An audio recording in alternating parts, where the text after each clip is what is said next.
നയന ക്രിയേഷൻസിലേക്ക് എല്ലാവർക്കും സ്വാഗതം. ഇന്നെല്ലാവർക്കും പൂരി മസാലയാണ് വേണമെന്ന് പറഞ്ഞിരിക്കുന്നത്. ഞാൻ രാവിലെ എണീറ്റ് ആദ്യത്തെ പണി കുളിക്കുക, വിളക്ക് കൊളുത്തുക. അത് കഴിഞ്ഞിട്ടാണ് ബാക്കി പണികളൊക്കെ ചെയ്യാൻ തുടങ്ങുക. ഇത് പണ്ട് തൊട്ടേ ഉള്ള ശീലമാണ്. വീടിൻ്റെ തൊട്ടടുത്ത് തന്നെയാണ് അമ്പലം. രാവിലെ നേരത്തെ എണീറ്റ് കുളിച്ച് അമ്പലത്തിൽ പോയി വന്ന് വിളക്കൊക്കെ കൊളുത്തിയതിന് ശേഷം പാചകം തുടങ്ങും. കല്യാണത്തിന് മുമ്പ് തൊട്ടേ ഉള്ള ശീലമാണ് അത്. കല്യാണത്തിന് ശേഷം ക്വാർട്ടേഴ്സിലൊക്കെ താമസിക്കുമ്പോൾ അതിനൊന്നും പറ്റാറില്ല. ഇപ്പോൾ ബാംഗ്ലൂർ ആയതുകൊണ്ട് അതും പറ്റാറില്ല. 2 വലിയ ഉരുളക്കിഴങ്ങ്, ഒരു വലിയ സവോള, പച്ചമുളക്, കരിവേപ്പില, ഇഞ്ചി, മഞ്ഞൾപ്പൊടി എല്ലാം കൂടെ കുക്കറിലിട്ട് ഒപ്പത്തിന് വെള്ളം ഒഴിച്ചിട്ട് 2-3 വിസിൽ വരുമ്പോൾ വെന്തിട്ടുണ്ടാവും. അത് കഴിഞ്ഞതിൽ കടുക്, മുളക്, ഉഴുന്ന്, കറിവേപ്പില വറുത്തിട്ടാൽ മതി. എളുപ്പത്തിലുള്ള മസാല റെഡി. 2 ഗ്ലാസ് ഗോതമ്പ് പൊടിയിലേക്ക് ആവശ്യത്തിന് ഉപ്പിട്ട് 2 ടേബിൾ സ്പൂൺ എണ്ണ ചൂടാക്കി ഒഴിക്കുക. കുറച്ച് വെള്ളം കൂടി ചേർത്ത് നന്നായി കുഴച്ച് വയ്ക്കുക. 15 മിനിറ്റിന് ശേഷം മാവ് ഒന്നുകൂടി കുഴച്ച് ചെറിയ ഉരുളകളാക്കി അധികം കനം കുറച്ച് പരത്താതെ ഒരുവിധം കനത്തിൽ, കൂടുതൽ കട്ടി വേണ്ട, അങ്ങനെ പരത്തി ചുട്ടെടുക്കാം. രാവിലത്തെ പരിപാടിയൊക്കെ കഴിഞ്ഞു. തുണി വാഷിംഗ് മെഷീനിൽ കഴുകാനിട്ടിട്ടുണ്ട്. ഇനി അടുത്ത പരിപാടി ഉച്ചക്കിലത്തെ കൂട്ടാൻ പരിപാടിയാണ്. മത്തങ്ങ പുളിങ്കറിയും ക്യാബേജ് തോരനുമാണ് ഉണ്ടാക്കാൻ പോണത്.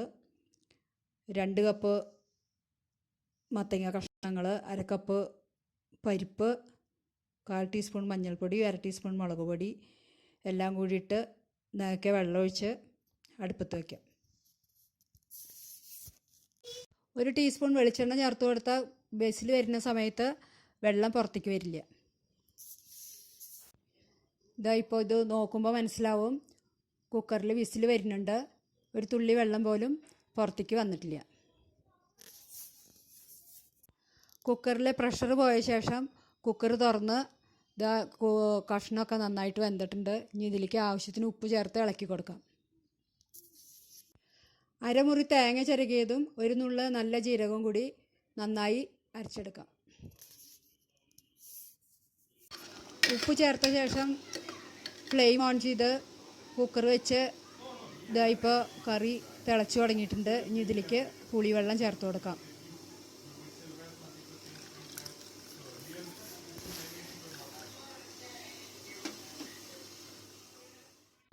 പുളി ഒഴിച്ച് തിള വന്നു തുടങ്ങിയിട്ടുണ്ട്. ഇനി ഒരു 2 മിനിറ്റ് നേരം തിളപ്പിച്ച ശേഷം ഇതിലേക്ക് നന്നായി അരച്ച തേങ്ങ ചേർത്ത് കൊടുക്കാം. മിക്സിയുടെ ബൗളിലേക്ക് കുറച്ച് വെള്ളം കൂടി ഒഴിച്ചിട്ട് ഇതിൻ്റെ കൂടെ ചേർക്കാം. മീഡിയം ഫ്ലെയിമിൽ വെച്ചിട്ട് വേണം തേങ്ങ ഒഴിച്ചതിന് ശേഷം തിളപ്പിക്കാൻ. ഇടയ്ക്കിടയ്ക്ക് ഇളക്കി കൊടുത്തുകൊണ്ടിരിക്കണം.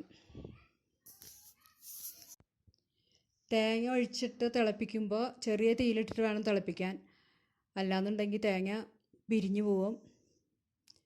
ചെറിയ തീയിലിടുന്നതുകൊണ്ട് തന്നെ തിളപ്പിക്കുമ്പോൾ കുറച്ച് സമയമെടുക്കും. അപ്പോൾ ഇടയ്ക്കിടയ്ക്ക് ഇളക്കി കൊടുത്തുകൊണ്ടിരിക്കണം. കുറേശ്ശെ തിള വരുന്ന തുടങ്ങുമ്പോൾ ഒന്നും കൂടി ഇളക്കി കൊടുക്കുക. അങ്ങനെ 3-4 പ്രാവശ്യം ഇങ്ങനെ ഇളക്കി കൊടുക്കുക. ഒരുവിധം നന്നായി തിള വരുമ്പോൾ ഫ്ലെയിം ഓഫ് ചെയ്യാം.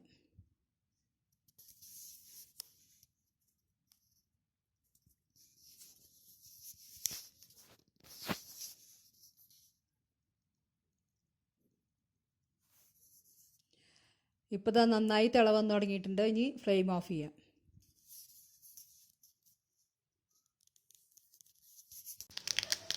ഇനി ഇതിലേക്ക് കടുക്, മുളക്, 1 നുള്ള് ഉലുവ, കറിവേപ്പില എല്ലാം കൂടി വെളിച്ചെണ്ണയിൽ വറുത്തിടാം.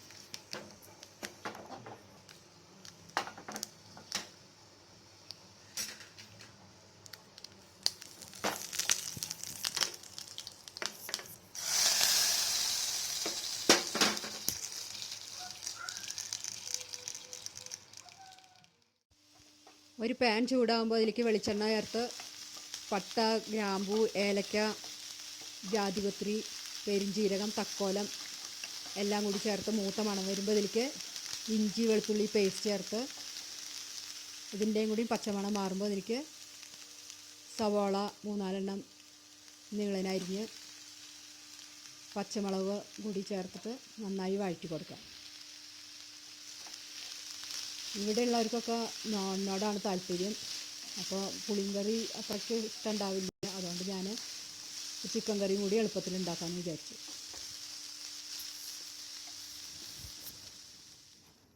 സാമ്പാർ അവിയലൊക്കെ ആണെങ്കിൽ അതിൻ്റെ കൂട്ടത്തിൽ കഴിക്കാൻ പപ്പടം, അച്ചാർ, തൈര്, മെഴുക്കുവരട്ടിയോ അല്ലെങ്കിൽ തോരനോ എന്തെങ്കിലുമൊക്കെ മതി. നോണുണ്ടെങ്കിൽ പിന്നെ ഇതിൻ്റെ ഒന്നും ആവശ്യമില്ല. സവാള വഴറ്റുമ്പോൾ ഞാൻ എപ്പോഴും ഇളക്കിക്കൊണ്ടിരിക്കില്ല, അടച്ചു വെച്ച് ഇടയ്ക്കിടയ്ക്ക് ഇളക്കി കൊടുക്കും. 2 മിനിറ്റ് കഴിഞ്ഞപ്പോൾ അടപ്പ് തുറന്ന് കുറച്ച് കറിവേപ്പില കൂടി ചേർത്ത് കൊടുത്തിട്ടുണ്ട്.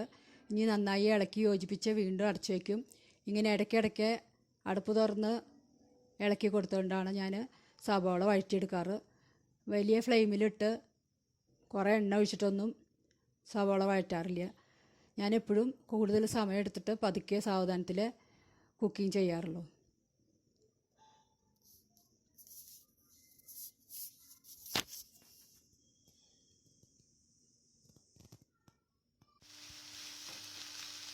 ഇപ്പോൾ അടപ്പ് തുറന്ന് നോക്കുമ്പോൾ സവാള ഒരുവിധം വാടി വന്നിട്ടുണ്ട്.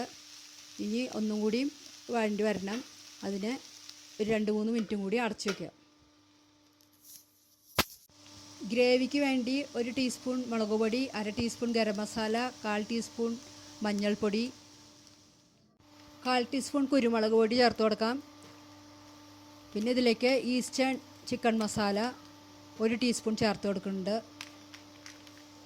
ഇതിലത്തെ പൊടി കഴിഞ്ഞു എന്ന് തോന്നുന്നുണ്ട്. വേറെ കവറെടുത്തിട്ട് പൊടി ചേർത്ത് കൊടുക്കാം.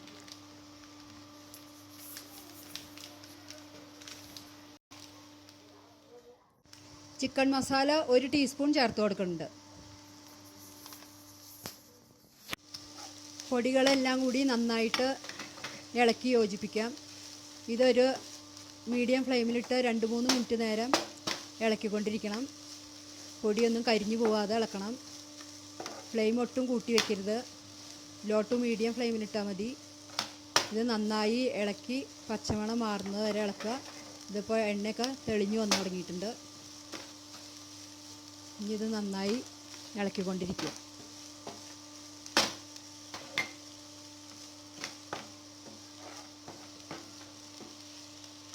ഇപ്പോൾ പച്ചമണമൊക്കെ നന്നായിട്ട് മാറിയിട്ടുണ്ട്. എണ്ണയൊക്കെ തെളിഞ്ഞു വരാൻ തുടങ്ങി.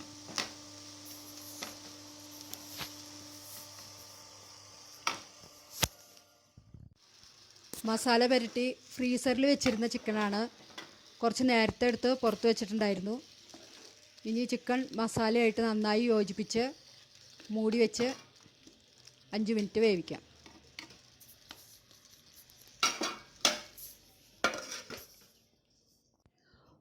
മൂടി തുറന്ന് നോക്കുമ്പോൾ ചിക്കനിലെ എണ്ണയൊക്കെ നന്നായി തെളിഞ്ഞു വന്നു തുടങ്ങിയിട്ടുണ്ട്.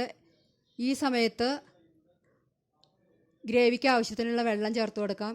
കുറച്ച് മല്ലിയില കൂടി ചേർത്ത് നന്നായി ഇളക്കി യോജിപ്പിച്ച് മൂടി 10 മിനിറ്റ് നേരം കൂടി വേവാൻ വയ്ക്കാം.